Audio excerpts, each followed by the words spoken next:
Hello world, அனைவருக்கும் வணக்கம். ஒரு மனுஷனுக்கு நிம்மதியான தூக்கம் பார்த்திங்கன்னா 8 மணி நேரம். அந்த 8 மணி நேர தூக்கத்தை எந்த விதமான காம்படிஷன் இல்லாமல் நீங்கள் தூங்கத்துக்கு பழகுங்க. 8 மணி நேரம் கம்பல்சரி தூங்கணும். நான் 6 மணி நேரம் தூங்கினேன், 7 மணி நேரம் தூங்கினேன், 4 மணி நேரம் தூங்கினேன்னு சொல்லக்கூடாது. ஸோ இது ஒரு மெயினான பாயிண்ட். நெக்ஸ்ட் பார்த்திங்கன்னா இந்த ஃபிசிக்கல் ஃபிட்னஸ் எக்ஸசைஸ்ன்னு சொல்லுவாங்க. அமேசான் ஓனர் போட்டிருக்க மாதிரி இது அனிமேஷன்ஸ்லாம் போட்டிருக்காங்க. ஜஸ்ட் ஃபார் மார்க்கெட்டிங் ஸ்ட்ராட்டஜிக்காக தான். நீங்கள் எதுவும் தப்பாக நினச்சிங்கன்னா ஃபார் 1 ஹவர் டெய்லி 1 ஹவர் பண்ணால் போதும். நீங்கள் 4 மணி நேரம் பண்ணுறது, 2 மணி நேரம் பண்ணுறது, அதெல்லாம் அவங்களுடைய கெப்பாசிட்டியை பொறுத்து. பட் 1 ஹவர் டெய்லிங்கிறது அது ஓகே. அடுத்தது படிக்கிறதுக்கு, புதுசாக சில விஷயங்களை கற்றுக்கிறதுக்கு ஸ்டூடெண்ட்ஸை தவிர மற்ற ப்ரொஃபஷனில் இருக்கவங்க குறைஞ்சது 2 மணி நேரம் செலவு பண்ணணும். அட்லீஸ்ட் 1 ஹவராவது செலவு பண்ணணும். இங்கே மினிமம் 2 ஹவர்ஸ் சொல்லியிருக்காங்க புதுசாக ஒரு விஷயத்தை கற்றுக்கிறதுக்கு. நான் நாட் ஃபார் 3 ஹவர்ஸ் அப்படின்னு சொல்லியிருக்காங்க. சரி, புதுசாக ஒரு விஷயத்தை படிக்கிறதுக்கு பார்த்திங்கன்னா 2 ஹவர்ஸ் தேவைப்படும் ஒரு நாளைக்கு.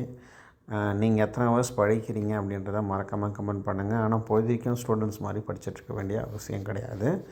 ஸோ 2 ஹவர்ஸ் டெய்லிங்கிறது ரொம்ப ரொம்ப ரொம்ப ரொம்ப இம்பார்ட்டண்டான விஷயம். அதே போல் டீப் ஒர்க் அப்படின்னு பண்ணுறது பார்த்திங்கன்னா, நீங்கள் காலையில் போயிட்டு சாயங்காலம் வரைக்கும் ஒர்க் பண்ணுறது பேர் டீப் ஒர்க் கிடையாது. கரெக்டாக 2 to 4 ஹவர்ஸில் உங்களால் எஃபெக்டிவான அந்த ஒர்க்கை நீங்கள் முடிக்க முடியும். அதே பொழுதுலையும் காலிலேருந்து ஒன்று தட்டிகிட்டு இருக்கிறது பேர் டீப் ஒர்க் கிடையாது. ஸோ இதெல்லாம் சில டாக்டிக்ஸ்கள்லாம் சொல்லியிருக்கிறாங்க. நீங்கள் எந்த விஷயம் உங்களுக்கு பிடிச்சிருக்குன்றதை மறக்காமல் கமெண்ட் பண்ணுங்கள். அதே போல் ஒரு டுடு லிஸ்ட் எழுதிக்கிட்டு போயிட்டு சேர் முன்னாடியே உட்காந்துட்டு அதையே செஞ்சுட்டு இருக்கக்கூடாது. Connect with people. குறைஞ்சது 1 to 2 ஹவர்ஸ் நீங்கள் மக்களோடையும் உங்களுக்கு உதவி செய்யக்கூடிய ஆட்களோடையும் பேசி அந்த ப்ராப்ளத்தை சால்வ் பண்ணணும். நீங்கள் எப்படி இருக்குன்னு அப்போ தான் உங்களுக்கு ரியல் கிரவுண்டுடைய ரியாலிட்டிஸ் உங்களுக்கு தெரிய ஆரம்பிக்கும்.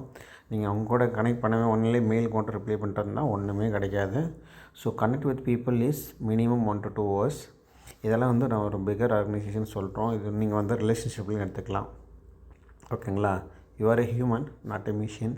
Want to find how to have a life, not a to do list. Then swipe லிஸ்ட்னு சொல்லிட்டு comment start and learn one சொல்லிட்டு ஒரு லிங்க்டின் பேஜில் தான் கொடுத்துருக்காங்க. ஸோ இதுதான் லிங்க்டின் பேஜ். தீராஜ் சிங் அவர்கள் இதை போஸ்ட் பண்ணிக்கிறாரு. ரொம்ப இன்ட்ரெஸ்டிங்கான ஃபேக்ட்ஸ் தான், ரொம்ப யூஸ்ஃபுல்லான ஃபேக்ட்ஸும் கூட. நம்ம ரியல் டைமில் கடைபிடிக்க வேண்டியது. இதெல்லாம் கடைபிடித்தா லைஃப் கொஞ்சம் ஜிங்காலளவாக இருக்கும். வேறு ஒரு நிச்சயம் சந்திக்கலாம். நன்றி.